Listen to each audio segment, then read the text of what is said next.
नमस्ते दोस्तों, चलिए चलते हैं क्वेश्चन नंबर 7 पे। What is the advantage of formative assessment. बहुत इंपॉर्टेंट क्वेश्चन है। दो क्वेश्चन यहाँ से बनते हैं। अगला क्वेश्चन भी आप देख सकते हो, what is the main objective of summative assessment. इसको थोड़ा सा डीप में समझेंगे, फिर आगे बढ़ेंगे। पेन महारानी आ जाओ हमारे सामने। एक पेन यहाँ पर भी आ चुकी है, ये है मोजिल्ला की खूबी, लेकिन ये वाली पेन ज़्यादा बेटर है। तो देखो भैया, दो तरीके का असेसमेंट होता है। एक होता है फॉर्मेटिव असेसमेंट, एक होता है समेटिव असेसमेंट। ये मैक्सिमम हो सकता है 4, ये मैक्सिमम हो सकता है 2। इसमें क्या होता है कि छोटे छोटे टेस्ट होते हैं, क्विजेस होती हैं। बच्चे का असेसमेंट इस एंगल पे किया जाता है कि भाई क्लास के अंत में उसको हम एक सही जगह पे पहुंचा दें। इसीलिए इसका जो आंसर होगा वो होगा कंटिन्यूअस फीडबैक। आपने भी अगर अभी पढ़ाई करके आई होगी 4 5 7 8 सालों में, तो वहाँ पर एफ ए और ऐसे होता था। बच्चे परेशान कर देते थे मम्मी पापा को, हमारा एफ ए वन है, एफ ए टू है, एफ ए थ्री है, एफ ए फोर है। एस ए वन चल रहा है, एस ए टू तो सबसे इम्पॉर्टेंट होता था। और इन सभी के मार्क्स थोड़े थोड़े, एफ ए के थोड़े थोड़े जोड़े जाते थे, फिर एस ए वन के जोड़े जाते थे, फिर एस ए टू के जोड़े जाते थे। सारे मार्क्स को जोड़ करके एक 360 डिग्री रिपोर्ट कार्ड बनाया जाता था बच्चे का, जिसमें और भी एक्टिविटीज़ के मार्क्स शामिल होते थे। ठीक, तो आपको आंसर क्या बताना है? आंसर ये बताना है, जब भी कोई क्वेश्चन ऐसा आएगा फॉर्मेटिव असेसमेंट पे, समेटिव असेसमेंट पे, तो आपसे ये पूछा जाएगा कि फॉर्मेटिव असेसमेंट क्यों। तो वहाँ पर आपको जैसे यहाँ पर लिखा हुआ है ना, कंटिन्यूअस फीडबैक, ये भी हो सकता है कि बच्चे की प्रॉब्लम्स को समझने के लिए, बच्चे की प्रॉब्लम्स को सुधारने के लिए, ऐसे मतलब आपको देना है। ये मत बता देना रैंकिंग करनी है या सिलेक्शन ऑफ टॉपर्स करना है। ये ना फॉर्मेटिव का काम है ना समेटिव का काम है। समेटिव क्या करता है कि जब ख़त्म होता है क्लास, ठीक है, जब ख़त्म होता है क्लास, जैसे कि दो, एक होता था पहले छमाही, फिर होता था सालाना। तो अब छमाही का मतलब मान लो ऐसे वन, ठीक, ऐसे वन का मतलब मान लो छमाही, और ऐसे टू का मतलब मान लो क्या, फाइनल एग्ज़ाम। लेकिन यहाँ पर फाइनल एग्ज़ाम में एक अलग बात है कि पीछे जो F A one, F A two, F A three, F A four हुए हैं, उनके भी मार्क्स जुड़ेंगे 5 5 10 10%। ठीक, और ऐसे वन हुआ है उसके भी मार्क्स जुड़ेंगे, और ओवरऑल एक 360 डिग्री रिपोर्ट कार्ड बनाया जाएगा। ये दोनों क्वेश्चंस आप यहाँ से आंसर तो आसानी से दे लोगे, लेकिन इसकी जो डेप्थ वाली बात है वो आपको समझनी पड़ेगी। सीबीएसई का ये जो करिकुलम अभी चल रहा है, वहाँ पर F A one, S A one, F A two, ऐसे करके चीज़ें होती हैं। ठीक है, आई होप आपको समझ में आ गया होगा। एक ऐसे से पहले, मतलब समेटिव असेसमेंट से पहले 2 एफ ए होने ज़रूरी हैं, ये आपको याद रखना है। ठीक है, बाकी क्विजेस वगैरह, क्लास क्विज, टेस्ट, ये सब चीज़ें छोटी मोटी स्कूल में चल सकती हैं, लेकिन ये है ज़रूरी पार्ट। अब लिखा है कि which principle is used in programmed learning. अच्छा, प्रोग्राम्ड लर्निंग क्या होती है ये थोड़ा सा हम समझेंगे। पहले, उससे पहले हमको ये समझना पड़ेगा कि रोट मेमोराइजेशन क्या होता है। रोट मेमोराइजेशन मतलब होता है कि रट्टाफिकेशन। ग्रुप डिस्कशन, आपको पता है 4 लोग बैठ गए और डिस्कशन कर रहे हैं किसी एक मुद्दे पर, उसको कंस्ट्रक्टिव डिस्कशन होना चाहिए। ऐसा नहीं कि हल्ला मचा के गाली गलौज कर रहे हैं। देखो नीचे दिया हुआ है पनिशमेंट, तो पनिशमेंट तो होगा नहीं। रीइंफोर्समेंट का मतलब है कि बार बार उस पर जोर दिया जाए, बार बार उस चीज़ पे वापस जाया जाए, तो ये हो जाता है प्रोग्राम्ड लर्निंग। अब प्रोग्राम लर्निंग का जो टर्म है, इसको थोड़ा सा हम समझेंगे यहाँ पर गूगल की मदद से, तो आपको मैं अच्छे से समझा भी पाऊँगा। देखो, प्रोग्राम लर्निंग इज़, हिंदी में कर लें तो ज़्यादा बेटर है, इंग्लिश वाले पढ़ लेंगे। हिंदी आ जाओ, हिंदी, ये हिंदी कर क्यों नहीं रहा है? हिंदी कर दो महाराज। यहाँ पर देखो साफ साफ लिखा हुआ है ऑपरेंट कंडीशनिंग। किसकी बात है? अभी चलिए वहाँ साइंटिस्ट वाली बात पे दिखा देंगे, तो यहाँ से आप पढ़ सकते हो छोटा मोटा। ठीक, तो हम थोड़ा सा 1 मिनट सिलेबस पे चलते हैं और उस साइंटिस्ट के पास चलते हैं जिन्होंने ये वाली बात हमसे बताई थी, तो आसान हो जाएगा। ये है आपका सिलेबस, अभी इसको भी हम थोड़ा सा डिस्कस कर लेंगे। कहाँ गए? ये है ऑपरेंट कंडीशनिंग। ठीक है, बहुत ध्यान से देखिएगा। बी एफ स्किनर साहब क्या कह रहे हैं, क्या कह रहे हैं ऑपरेंट कंडीशनिंग के बारे में, मैं आपको बताता हूँ। देखिए, ये हैं स्किनर साहब, इन्होंने सिद्धांत दिया ऑपरेंट कंडीशनिंग का। हमने वहाँ पर अभी देखा क्वेश्चन, और इन्होंने कहा कि व्यवहार उसके परिणामों से नियंत्रित होता है। यानी कि व्यवहार को पुनर्वलन यानी कि रीइंफोर्समेंट की ज़रूरत पड़ती है, और उसी से उसको बढ़ावा जा सकता है, बढ़ावा दिया जा सकता है। 4 तरीके के होते हैं। ठीक है, अब आपको देखना होगा पॉजिटिव रीइंफोर्समेंट क्या होता है, नेगेटिव रीइंफोर्समेंट क्या होता है, पॉजिटिव पनिशमेंट क्या होती है और नेगेटिव पनिशमेंट क्या होती है। यहाँ से आप पढ़ सकते हो। किसी को आपने इनाम दे दिया, प्रशंसा कर दी, तो ये हो गया पॉजिटिव रीइंफोर्समेंट। चलो भैया आपने बहुत अच्छा काम किया किसी बच्चे को। फिर नेगेटिव रीइंफोर्समेंट क्या है? हो हल्ला मचा दिया, मतलब उसको, समझ रहे हैं ना, कि उसका काम चल रहा था, आपने उसमें बाधा डाल दी। पॉजिटिव पनिशमेंट क्या होती है? डांट देना किसी को मतलब चिल्ला करके बात करना, ऐसा नहीं करो। मतलब होता है ना, बच्चा अब उंगली घुसाने जा रहा है, ठीक है, सॉकेट में, तो आप क्या करोगे? डांटोगे ही ना उस वक्त, ये ऐसे बोलोगे नहीं आओ इनाम देते हैं तुमको, ठीक। और नेगेटिव पनिशमेंट क्या होती है? कि बच्चे को वो हिट कर जाए, समझ रहे हैं, मतलब उसको लगे कि यार ये आदमी मुझसे जलता है। लोग बोलते हैं ना यार हमसे जलते हो, खासकर भाई बहनों में जलन होती है उनको, तो वो नेगेटिव पनिशमेंट की बात होती है। खासकर बड़े भाई बहन छोटे भाई बहनों के साथ ऐसा करते हैं, ऐसा नहीं करना चाहिए।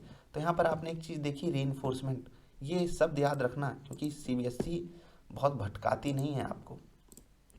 तो आपको क्या करना है, जब भी principle is use in program learning का मतलब भी समझ लेना कि लर्निंग को हमको प्रोग्राम करना है, हमको बताना है कि ये लर्निंग किस प्रोसेस में किस तरफ जाएगी, उसी को तो प्रोग्रामिंग बोलते हैं ना, कि हम किसी चीज़ को पहले से प्रोग्राम कर रहे हैं। हमको पता होना चाहिए ना कि चीज़ आगे कैसे बढ़ रही है। अब हमको खुद ही नहीं पता है कि बच्चा किस एंगल पे सीखेगा, क्या सीखेगा, तो हम उसको रीइंफोर्समेंट अगर दे भी देंगे तो गलत चीज़ सीख जाएगा ना। तो अगर हमको पता है लर्निंग यानी ये अधिगम किस तरफ होने जा रहा है, किस तरफ हो रहा है, अच्छा है या नहीं, तो हम जब भी उसको रीइंफोर्समेंट करेंगे, यानी कि बच्चे के साथ हम ऐसा व्यवहार करेंगे कि उसको इनाम दें, गिफ्ट दें, तो उसको अच्छा फील होगा। तो याद रखना, प्रोग्राम लर्निंग में कौन सा सिद्धांत उपयोग होता है? रीइंफोर्समेंट। हमने इन साइंटिस्ट भैया के बारे में जान लिया जिनका नाम है BF स्किनर, ठीक है। तो ये काफ़ी दुबले पतले थे, स्किनर मतलब होता है दुबला पतला होना, ठीक। या दूसरे एंगल से मान लो कि इनकी स्किन बहुत अच्छी थी, ठीक है। कुछ भी एंगल से आप बना सकते हो, सबका अपना तरीका होता है। लेकिन आगे बढ़ते हैं अगले सवाल पे। अगला सवाल है, micro teaching mainly focuses on. अब माइक्रो टीचिंग और मैक्रो टीचिंग दो तरीके की टीचिंग होती हैं, इस पे बहुत सवाल आते हैं, तो हम आपको दोनों बताएंगे। एक होता है जैसे अभी फॉर्मेटिव असेसमेंट और समेटिव असेसमेंट हमने देखा, बिल्कुल उसी फॉर्मेट में यहाँ पर है कि दो तरीके की टीचिंग होती हैं, हमको दोनों के बारे में पता होना चाहिए। तो माइक्रो टीचिंग में छोटी क्लास होती है 5-10 मिनट की, और इसमें क्या है, बच्चे के ऊपर ऐसे फोकस किया जाता है कि उसकी स्किल डेवलप हो सके। और मैक्रो टीचिंग में आपने लेक्चर लिया, मतलब जो नॉर्मल हमारी क्लासेस होती हैं, हाँ ठीक है, लेक्चर होते हैं स्कूल्स में, वो होते हैं कौन से, मैक्रो टीचिंग में आते हैं। और माइक्रो मतलब छोटा, छोटे पार्ट में बच्चे की स्किल डेवलप करने के लिए ये वाली टीचिंग कराई जाती है। आप यहाँ से पढ़ सकते हो, स्पेसिफिक स्किल पे काम किया जाता है, एक कंट्रोल और छोटा सा एनवायरनमेंट बनाया जाता है, कंस्ट्रक्टिव फीडबैक दिया जाता है। अच्छा, कंस्ट्रक्टिव फीडबैक बहुत इंपॉर्टेंट शब्द है, इस पर क्वेश्चन आने तय हैं, याद रखिएगा। रचनात्मक फीडबैक ऐसा होता है ना कि बच्चे को आप सुधार भी दो, उसको बुरा भी ना लगे। कभी कभी मैडम लोग, आपने देखा होगा, अलग तरीके से बच्चों को समझाती हैं। क्यों समझाती हैं? बच्चे को अगर दिल पे लग गई बात, तब तो वो सीखने से रहा, कहेगा हैं मैडम वो हमसे जलती है। लेकिन अगर भैया बच्चे ने ये देखा कि यार ये मैम तो बहुत अच्छे से बोल रही हैं, मैंने बस थोड़ी सी गलती की, नहीं तो मैं आगे बढ़ जाता, मतलब मज़ा आ जाता, तो होता है। मतलब एक एंगल से पॉजिटिव रीइंफोर्समेंट जब आप कर देते हो माइक्रो टीचिंग में, तो जो मैक्रो टीचिंग होती है ना, यानी कि बड़ी क्लास बड़ी लेक्चर होती है, तो वही बच्चा आगे आके पार्टिसिपेट करता है। तो ये दोनों चीज़ें आपको याद रखनी है। स्किल डेवलपमेंट पे फोकस होता है माइक्रो टीचिंग में, और जब वो स्किल बच्चे की इंप्रूव हो जाती है, तो वो जब मैक्रो टीचिंग होती है वहाँ बेटर परफॉर्म करता है, ठीक है। आप ये मत कहना कि ऑप्शंस बहुत ईजी हैं, जो आपको बातें बता रहा हूँ उस पर आपको फोकस करना है। Who propose the theory of moral development. अब कोहलबर्ग के बारे में तो आपको जानना ही चाहिए, हम चलेंगे कोहलबर्ग के पास, और उसके बाद आएंगे इस क्वेश्चन पे जिसका आंसर आपको पहले ही पता है कि नैतिक विकास का सिद्धांत कोहलबर्ग साहब ने दिया था। हम अपने सिलेबस में चलते हैं, कोहलबर्ग साहब को ढूंढते हैं, पंडूरा आ गए, आपको सबके बारे में जानना है। तो लॉरेंस कोहलबर्ग क्या कह रहे थे? इन्होंने साफ साफ बताया कि हम जो थियरी दे रहे हैं मोरल डेवलपमेंट की, इसके एंगल से जब आप आगे बढ़ोगे, बच्चे को सुधारोगे, तो बहुत अच्छा हो जाएगा आपका बच्चा। 3 लेवल इन्होंने बताए थे, पूर्ण पारंपरिक स्तर और उत्तर पारंपरिक स्तर, प्री कन्वेंशनल, कन्वेंशनल और पोस्ट कन्वेंशनल। इन्होंने अच्छा लड़का अच्छी लड़की वाली बात बताई थी, याद है? इसको आपको मतलब जब भी आप डीप में जाओगे तो आपको ऐसे पता चलेगा, ठीक। बाकी नैतिकता जो है स्वार्थ पर आधारित होती है। याद रखना हमेशा कि जब भी कोई आपके सामने नैतिक बनने की कोशिश कर रहा है, अच्छा बनने की कोशिश कर रहा है, कोई भी हो, आपका बच्चा हो, आपका पति हो, सहेला हो, सहेली हो, फर्क नहीं पड़ता वो क्या कर रहा है, वो किस चीज़ पे डिपेंडेंट है, वो सेल्फिशनेस पे डिपेंडेंट है। ही और सी ही सेल्फिश, आप उसको नहीं ढूंढ पाओगे। इसीलिए इंसान को सेल्फिश बोला गया है कि जब भी कोई अच्छा बनने की कोशिश करेगा आपके सामने, उसका स्वार्थ है। और आपको लगेगा नहीं ऐसा नहीं होता है, तो भाई आप गलत हो। इसीलिए माँ बाप हमको दे कूटते हैं, क्योंकि उनका कोई स्वार्थ नहीं है हमारे सामने अच्छा बनने का, ठीक है। और जो कुटाए हो माँ बाप से वो लाइक कर देंगे अभी, ठीक। तो ये 3 फेजेस होते हैं, तीनों फेजेस आपको पता होनी चाहिए। पहला फेज होता है प्री कन्वेंशनल, और इससे मतलब यहाँ पर होता है दंड से बचना, पुरस्कार पाना, ये दोनों चीज़ें इसमें आती हैं। दूसरा होता है अच्छा लड़का अच्छी लड़की, मतलब आप समाज में एज इट इज़ बने रहो, जो समाज चाहता है आप वही करते रहो, कानून व्यवस्था बनाए रखो। और आखिरी आता है पोस्ट कन्वेंशनल, इसमें होता है नैतिकता अमूर्त सिद्धांतों और सार्वभौमिक नियमों पर आधारित होती है। अब अमूर्त सिद्धांत मतलब क्या है कि कोई कही हुई बात चली आ रही है, हम उसी को फॉलो करते जा रहे हैं। इसको अगर आपको डीप में समझना है तो कोहलबर्ग की पूरी थियरी आप अच्छे से पढ़ सकते हो, बहुत मज़ेदार थियरी है। मुझे तो वन ऑफ दी फेवरेट चीज़ लगी, मतलब अच्छी चीज़ लगी जब मैंने ये बात पढ़ी। और इन्होंने जो थियरी दी ना वो सच में कमाल की दी है, ठीक है। इनके ज़रा सा वो 6 स्टेजेस हम आपको दिखा देते हैं और फिर आपसे विदा लेंगे। यहाँ पर आप देखो, यहाँ पर है विदा, मतलब इस क्वेश्चन से लेंगे। ये 6 स्टेजेस इन्होंने बताई थी, इसके बारे में आप थोड़ा सा जान लो। ओबीडियंस एंड पनिशमेंट, पहला स्टेज ये होता है। दूसरा होता है सेल्फ इंटरेस्ट। तीसरा होता है इंटरपर्सनल अकॉर्ड एंड कन्फॉर्मिटी। चौथा होता है अथॉरिटी एंड सोशल ऑर्डर। पांचवा सोशल कॉन्ट्रैक्ट। और छठा होता है यूनिवर्सल एथिकल प्रिंसिपल्स। हिंदी में कर देते हैं। हिंदी तो दिख ही नहीं रही है यार, चलो। हिंदी दिखनी चाहिए थी वैसे। फिकर नॉट, मैं करता हूँ ऐसे, बस अब आपके सामने आ जाएगा। यहाँ से आप देख सकते हो।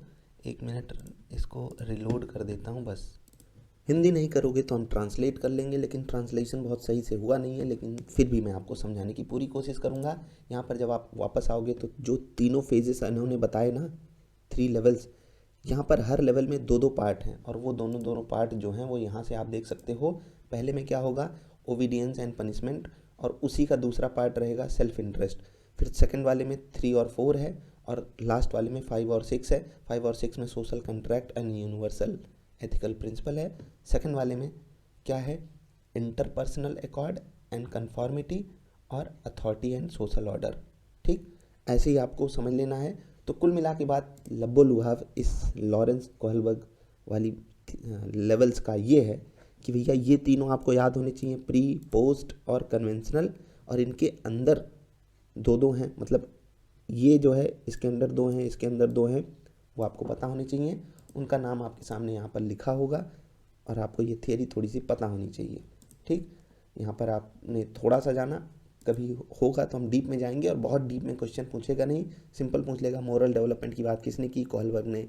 और कुछ ऐसे ही दे सकता है कि जैसे उसने साफ साफ यही लिख दिया कि पोस्ट कन्वेंशनल लेवल किस साइंटिस्ट की देन है, प्री कन्वेंशनल, कन्वेंशनल, और कोई बता देगा कि अच्छा बनने वाली चीज़, दंड से बचने वाली चीज़, सेल्फिश इंटरेस्ट वाली चीज़। ऐसे ही क्वेश्चन पूछता है सीबीएसई, बहुत दूर नहीं चला जाता है सिलेबस से, ठीक। बाकी पियाजे, वाइगॉत्स्की, ब्रूनर, इनके बारे में तो आप जानते ही हो। स्कैफोल्डिंग कौन सी थियरी में दी जाती है, सोशियो कल्चरल थियरी। वाइगॉत्स्की की जो थियरी थी, कौन सी, सोशियो कल्चरल थियरी, इन्होंने बोला था ना जोन ऑफ प्रॉक्सिमल डेवलपमेंट, तो उसी जगह पे आपने देखा था। अच्छा, इवान पाब्लो को मत भूलिएगा, जो पग घुंघरू बांध के नाचे थे, ठीक है। तो हमारे सामने वाइगॉत्स्की साहब, इन्होंने हमको दिया सामाजिक सांस्कृतिक सिद्धांत, सोशियो कल्चरल थियरी।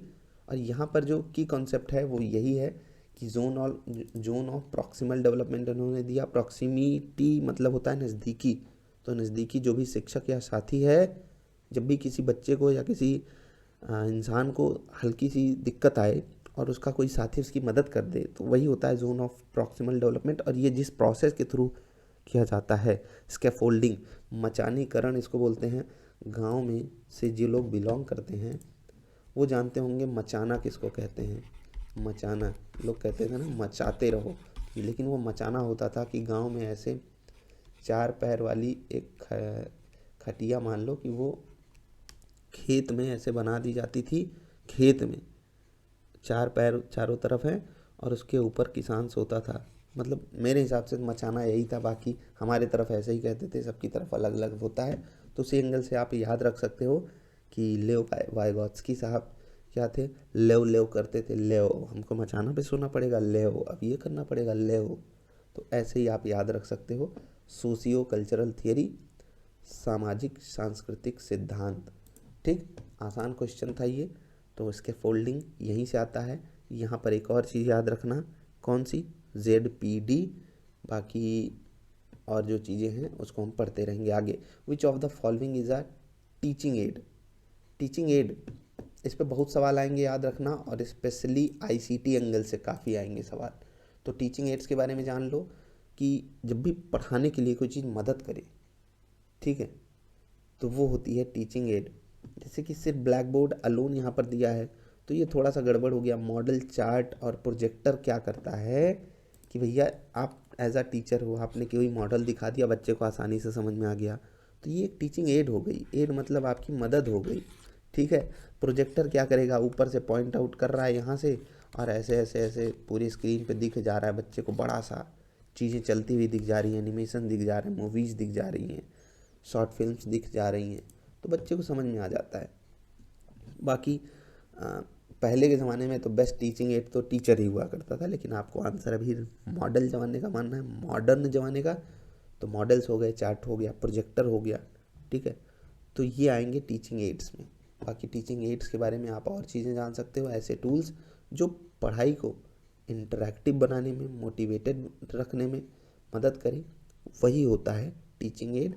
इसके बारे में ना भी जानो तो भी चलेगा, क्योंकि ये आसान चीज़ है, इस पे सवाल कुछ खास बनेंगे नहीं। हिंदी में आपके सामने यहाँ पर है। हाँ, 3 तरीके की होती हैं, याद रखिएगा, सिर्फ बोलने वाली, सिर्फ देखने वाली, सिर्फ और ऑडियो विजुअल भी होती है, जैसे कि वीडियो वगैरह हो गई, ठीक। तो यही इसी एंगल से आपको आंसर भी दे देने हैं, इस पे बहुत डीप सवाल नहीं बन पाएगा मेरे हिसाब से। The term heuristic method is associated with.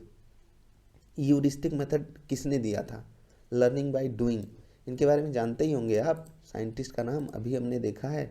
चुपचाप इनके बारे में आप अच्छे से जान लो, क्योंकि ये जो थियरी है इस पे सवाल तो आते ही आते हैं। अच्छा, ग्रीक वर्ड था यूरिस्को, यहाँ से ये यूरिस्टिक मेथड आया था, और ये जो मेथड है सच में कारगर है।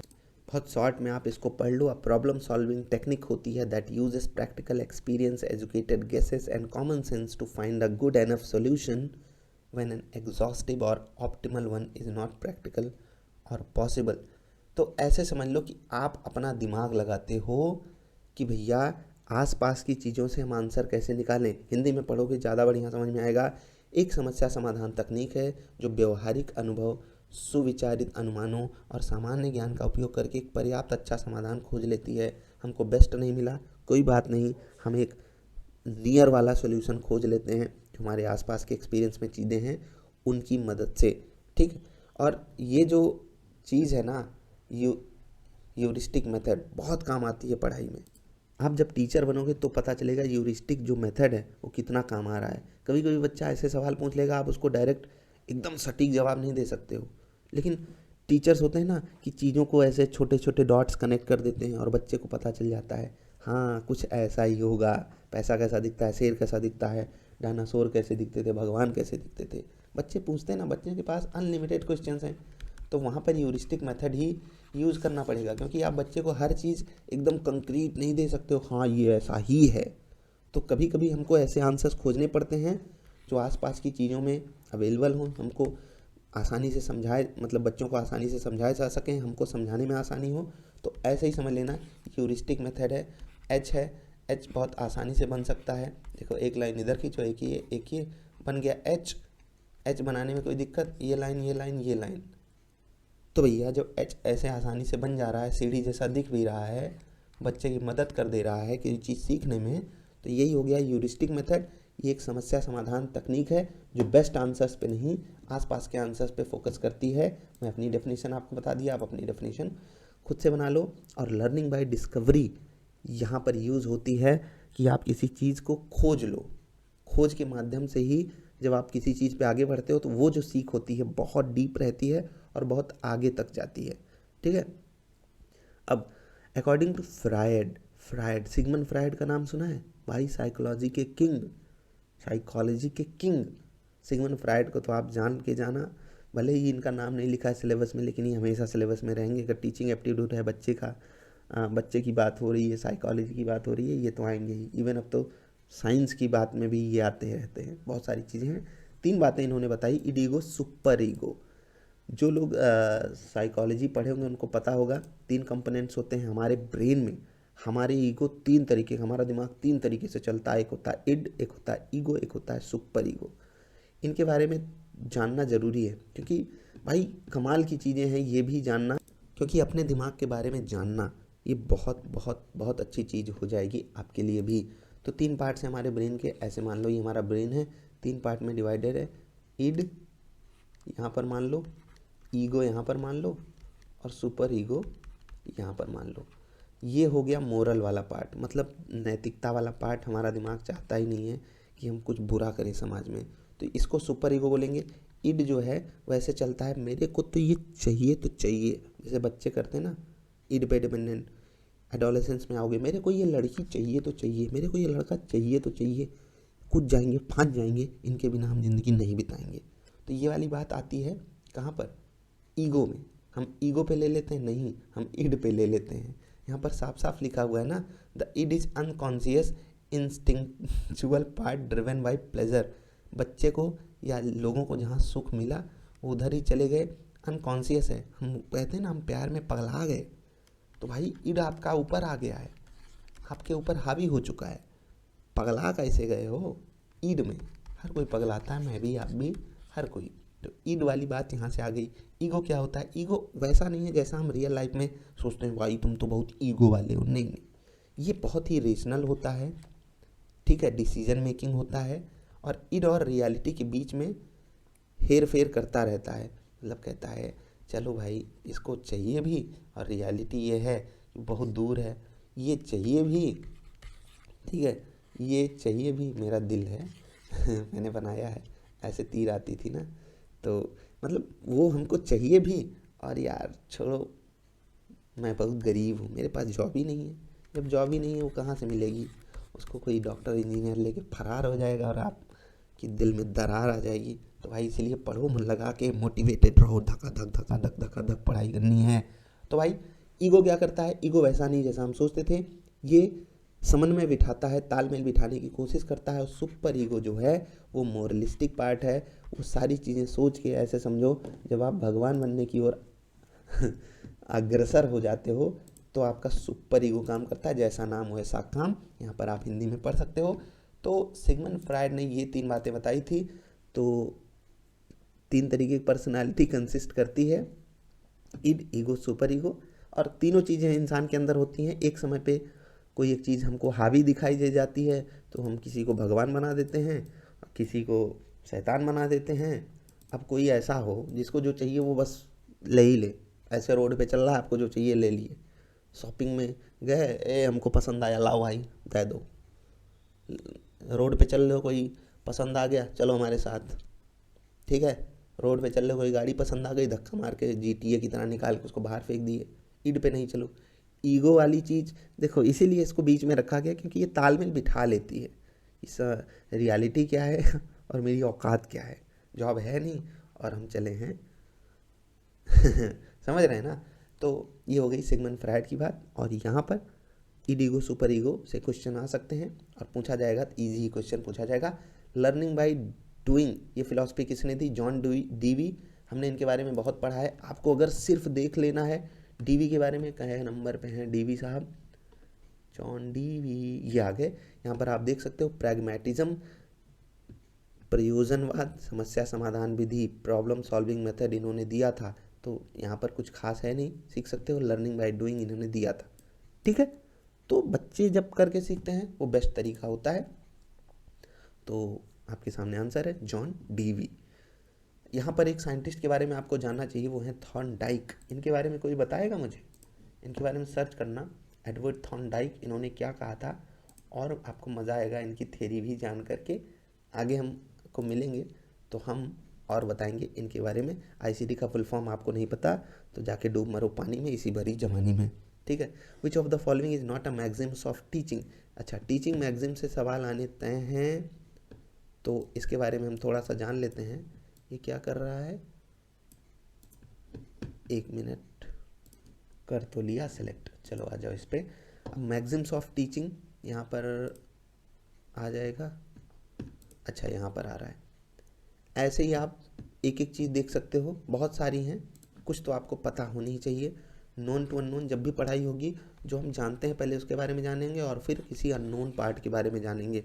जैसे कि हम जानते हैं कि कोई एक छोटा पार्टिकल कैसे दिखता है, फिर हम समझ पाएंगे कि ब्लैक होल कैसे दिखता होगा। ब्लैक होल तो दिखता ही नहीं है। सिंपल टू कॉम्प्लेक्स, पहले सिंपल चीज़ें सीखो, फिर कॉम्प्लेक्स पे जाओ। कंक्रीट मतलब जो आपके सामने चीज़ें हों, फिर एब्स्ट्रैक्ट ऐसी चीज़ें जो दिखती ना हो, तभी तो उनके बारे में जान पाओगे। टेंजिबल और नॉन टेंजिबल। अच्छा, टेंजिबल मतलब होता है जिसको आप टच कर सको, और नॉन टेंजिबल मतलब क्या होता है, जिसको आप टच ना कर सको। तो इस पे भी कभी कभी सवाल आ जाते हैं, कौन सा इसमें मेथड है जिसमें टेंजिबल चीज़ें होती हैं, non tangible. Whole to part, पहले पूरे के बारे में जान लो फिर अंदर जाओ। जब आप एनालिसिस करते हो तो ये चीज़ होती है ना कि पहले किसी एक बड़ी चीज़ के बारे में जान लो, फिर उसको खोलो, फिर उसके अंदर जाओ। जैसे ह्यूमन बॉडी, इंसान को जान लिए, फिर उसके अंदर जाओ, किडनी के बारे में जाओ, लीवर के बारे में जानो। Particular to general, psychological to logical, empirical to rational, induction to deduction, actual to representative, direct to indirect, ये हैं। तो मोस्ट ऑफ द केसेस में सब लगभग एक ही पार्ट पे, मतलब एक ही चीज़ पे चलती हैं। लेकिन आपको क्या करना है, आपको रिवाइज नहीं करना है इसको थोड़ा सा डीप जाके सोचना है, क्योंकि ये बातें हैं डीप, डीप सच में डीप हैं। क्योंकि जब आप थोड़ा सा घुसोगे, जैसे साइकोलॉजिकल टू लॉजिकल, आपको पता ही नहीं चलेगा कि हम पहले साइकोलॉजिकल चीज़ें कैसे सोच पाते हैं। अच्छा यही छोड़ो, नोन टू अननोन में ही आप बहुत सारी चीज़ें नहीं बता सकते हो कि आपको कोई चीज़ पता है, आप अननोन की तरफ कैसे घुसोगे। तो थोड़ा दिमाग लगाना पड़ता है। ये जो इन्होंने बोला ना, मैक्सिम्स ऑफ टीचिंग, ये जो चीज़ है, ये ऐसे समझ लो कि हमेशा, मतलब क्लास में हर वक्त चल रही होती है। कभी हम होल टू पार्ट में जा रहे होते हैं, कंक्रीट टू अब्स्ट्रैक्ट में जा रहे होते हैं, सिंपल टू कॉम्प्लेक्स में तो चलते ही। मैथ में काफ़ी काम आता है, कभी कुछ चीज़ें साइंस में काम आती हैं, जैसे नोन टू अननोन। साइकोलॉजी में साइकोलॉजिकल टू लॉजिकल काम आती है, ठीक। पर्टिकुलर टू जनरल तो हर जगह काम आता है। तो ऐसे ही आपको देखना है। इंडक्शन एंड डिडक्शन आगे हम आपको बताएंगे। इंडक्शन कैसे होता है, छोटी छोटी चीज़ें सीखो, छोटी छोटी चीज़ें सीखो और फिर क्या करो, उसको एक जनरल बात में कन्वर्ट कर दो। और बिल्कुल इसका उल्टा होता है डिडक्शन मेथड। वहाँ पर क्या होता है, कोई एक जनरल बात है, आप उसको छोटी छोटी चीज़ों में तोड़ दो। तो ये आपके ऊपर है, आप कैसे इन सब चीज़ों को अप्रोच करते हो। इनमें से कौन सी टीचिंग एड नहीं है, सिंपल सी बात है, सिंपल टू कॉम्प्लेक्स है, नोन टू नोन है, कंक्रीट टू अब्स्ट्रैक्ट है, बस पनिशमेंट टू रिवॉर्ड नहीं है। इजी था ऑप्शन ये भी। डायग्नोस्टिक टेस्ट क्या करता है, साफ साफ बता देता है कि जो बच्चे के पास, अच्छा डायग्नोस्टिक सेंटर आपने देखे होंगे, वहाँ पर क्या होता है कि आपकी जांच होती है। तो यहाँ पर बच्चे की जांच कैसे होगी, उसकी कुछ लर्निंग डिफ़िकल्टीज़ हैं, उनके बारे में आप पता लगा लो। तो यही हो गया डायग्नोस्टिक टेस्ट। और फॉर्मेटिव असेसमेंट से ये काफ़ी अच्छे से हो जाता है। बाकी जब भी आप उसकी कोई लर्निंग डिफ़िकल्टीज़ को पाओगे, उसको सुधारने के बहुत सारे तरीके होते हैं।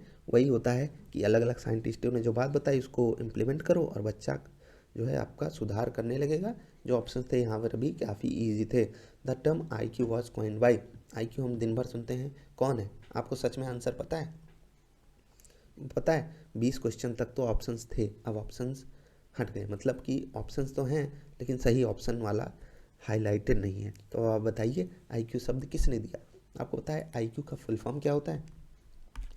Intelligence quotient. अब ये जो आई क्यू है ये नापा जाता है, जो करिकुलम में कहा गया है कि भैया इतने आई क्यू वाले, इतने आई क्यू वाले ऊपर नीचे हैं, तो हम अभी उसको भी समझेंगे। लेकिन पहले साइंटिस्ट का नाम बताइए। टर्मन है, थॉर्नडाइक हैं, स्पीयरमैन है। ये तीनों नहीं हैं। बिनेट भैया ने बोला कि भैया आईक्यू जैसी कोई चीज़ होती है, बिना टेस्ट भी उन्होंने दे दिया और आप बच्चे का आईक्यू टेस्ट इसीलिए कराते हो। तो हम ज़रा सा आईक्यू के बारे में जानेंगे। और आईक्यू आपके पास कितनी है, आप अपना आईक्यू नीचे कमेंट करना ज़रूर से। तो IQ stands for intelligence quotient. और यहाँ पर जो डेटा दिया हुआ है इसको हटा देते हैं, क्योंकि जो यहाँ पर डेटा दिया है वो हमारे लिए ऑफिशियल नहीं है। हमको ऑफिशियली डेटा कौन सा जाना है, सीबीएसई वाला। ठीक है, सीबीएसई क्या कहती है, सीबीएसई रेंज देख लेते हैं। कुछ भी करके आप सर्च करो, बस आपको आंसर मिल जाना चाहिए। तो सीबीएसई क्या कहती है, ये कहती है 90 से 109, ब्रॉडली 85 से 115। यहाँ पर आप आईक्यू देख सकते हो। 90 से 109 में आप एवब एवरेज रहते हो, नॉर्मल रहते हो। नीचे आप जाते हो low average, border line, higher, superior, हटाओ। अच्छा, गिफ्टेड चाइल्ड कौन होते हैं, जिनका आईक्यू 140 के ऊपर होता है, 130 के ऊपर होता है। बाकी ना मैं गिफ्टेड हूँ ना आप, तो इसलिए चलते हैं वापस क्वेश्चन पे। तो हाँ, the term IQ was coined by beneath. ऐसा ना हो कि मेरा ही आंसर गलत हो, आप सब गलत पढ़ लो। हाँ, अल्फ्रेड बिनेट ने आईक्यू टर्म दिया था और आपके सामने यहाँ पर है। कैसे कैलकुलेशन होता है वो यहाँ पर है। बाकी आगे बढ़ते हैं अगले सवाल पे। Which method is best for developing creativity. अब क्रिएटिविटी अगर आपको डेवलप करनी है, आप कौन सा मेथड यूज़ करोगे, लेक्चर दोगे? नहीं भैया, लेक्चर क्यों दोगे, ड्रिल करोगे, अभ्यास करोगे। क्यों करोगे भैया, जब आप ड्रिल करोगे तो क्रिएटिविटी कैसे बढ़ेगी। जिस चीज़ की आप ड्रिल मार रहे हो, मान लेते हैं आप ड्रिल होती थी पुलिस में, ठीक है, आर्मी में होती है अभी भी, तो लोग वहाँ ड्रिल मारते हैं, अभ्यास करते हैं। अभ्यास आप होता है ना, कभी कभी आप लर्निंग का भी अभ्यास करते हो, वो भी समझ लो ड्रिल ही है। डिक्टेशन से तो होगा नहीं। ऑप्शन एकदम इजी है, लेकिन ये वर्ड बहुत अच्छा है। इसका यूज़ आप मेंस में करना, ब्रेन स्टॉर्मिंग, कि आप मंथन टेक्निक कर रहे हो, अपने दिमाग में चीज़ों को इधर से उधर से ला रहे हो, नाप तोल करके आगे बढ़ रहे हो, तो ये हो जाता है क्रिएटिविटी बढ़ाने का बेस्ट तरीका। क्योंकि जब आप कई एंगल से एक ही चीज़ को सोचते हो तो वही आपकी क्रिएटिविटी बढ़ाता है, रचनात्मकता को विकसित करता है। ठीक है, the most important factor in learning is क्या है, सबसे इंपॉर्टेंट क्वेश्चन है और यहीं से क्वेश्चन तो बनना ही तय है। 2 पेज में हो गया, लेकिन सबसे ज़रूरी इन्वायरमेंट, वातावरण वो वाला नहीं कि एकदम गर्मी है ठंडी है। टीचिंग वातावरण मतलब माहौल कैसा है आसपास का, वो तो होगा नहीं, क्योंकि वो बाद की बात है। पहले तो टीचर भी नहीं है। अच्छा, सेंटर ऑफ लर्निंग क्या होता है, बच्चा ही होता है। तो बच्चा अगर है तो उसके पास क्या होना चाहिए, मटेरियल होना चाहिए? नहीं, उसके पास एक चीज़ होनी चाहिए जिसको हम क्या बोलेंगे, मोटिवेशन। उसकी बुद्धि मोटी नहीं होनी चाहिए, उसके पास मोटिवेशन होना चाहिए, उसके पास प्रेरणा होनी, अच्छा लिखा तो हुआ है, प्रेरणा होनी चाहिए। अगर उसके पास प्रेरणा है तो वो सीखेगा। और जो यहाँ पर मोस्ट इम्पॉर्टेंट बात लिखी हुई है ना, इसको याद रखना कि सबसे ज़रूरी है कि बच्चे के पास मोटिवेशन हो। बाकी मटेरियल नहीं भी होगा, टीचर अपने हिसाब से समझा देगा। माहौल नहीं होगा, टीचर बना देगा या बच्चा खुद ही बना लेगा। द प्रोजेक्ट मेथड कौन दिया था, प्रोजेक्ट मेथड कौन दिया था? एकदम इजी सवाल है, आप बताओगे? एकदम इजी सवाल है। हम साइंटिस्ट के पास चलें, ध्यान से जान लो इनके बारे में। WH किलपैट्रिक, एकदम गुंडा वाला नाम लग रहा है भाई, मतलब खतरनाक नाम लग रहा है। WH किलपैट्रिक, इन्होंने क्या सिद्धांत दिया, साफ साफ बोला प्रोजेक्ट मेथड ले लो, और उसका इंपॉर्टेंस है टीचिंग में, आप यहाँ पर पढ़ सकते हो। This is a practical extension of DV's idea, student work on a long term real world project creating our schools garden. This method promotes the integration of knowledge, collaboration, planning and responsibility, making learning meaningful and memorable. है ना, गजब गजब है। तो चलिए आगे बढ़ते हैं। जो जब भी आप प्रोजेक्ट करोगे तो भैया हर चीज़ आपकी इन्वॉल्व है, हाथ इन्वॉल्व है, दिमाग इन्वॉल्व है, मेहनत इन्वॉल्व है, सांसें चल रही हैं आपकी, हर चीज़ जब इन्वॉल्व है तो लर्निंग ईजी हो जाती है ना। तो किलपैट्रिक भाई साहब को आप जान लिए, DV मत मार देना, किलपैट्रिक मारना, क्योंकि इन्होंने साफ साफ बोला project method is the best method. Inclusive education क्या करती है, किस चीज़ पे फोकस करती है? बहुत आसान सवाल है, लेकिन ये मत मार देना कि इंक्लूसिव मतलब डिसेबल्ड बच्चों को, यानी कि दिव्यांग बच्चों को हम शामिल कर लेंगे, नहीं, गिफ्टेड बच्चों को ही भाई जिनका IQ पहले से तेज़ है उनको ना भी पढ़ाओ तो कुछ ना कुछ कर ही लेंगे। नॉर्मल स्टूडेंट्स के ऊपर फोकस करना, तो ये तो हो ही नहीं बात। अगर आप इक्वल अपॉर्चुनिटीज़ फॉर ऑल रखते हैं तो ये आप दे रहे हो इंक्लूसिव एजुकेशन। बाकी अगला सवाल चलते हैं। 25 सवाल हो गए, 115 और बचे। 115 और बचे, हमारे पास 5 वीडियोज़ और बची हैं। लर्निंग बाय इमिटेशन, इसका आंसर आप बताओगे कि अनुकरण द्वारा सीखना किसके द्वारा समझाया गया था, हमने इसके बारे में डिस्कस भी किया है। तो आप इसका आंसर नीचे कमेंट करना टाइम स्टैम्प के साथ। बाकी जो बचे हुए क्वेश्चंस हैं कितने, 115 115 टोटल 140 हैं।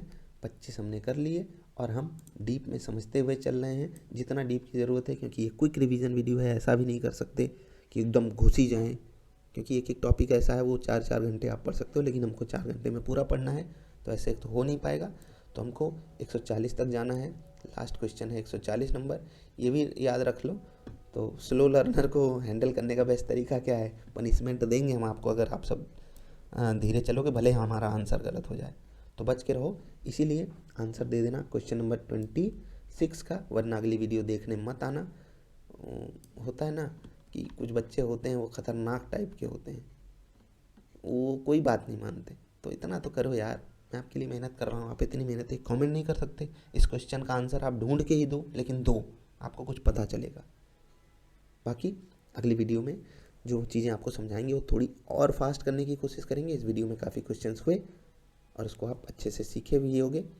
पसंद आई वीडियो तो लाइक करना। मिलते हैं, नमस्कार।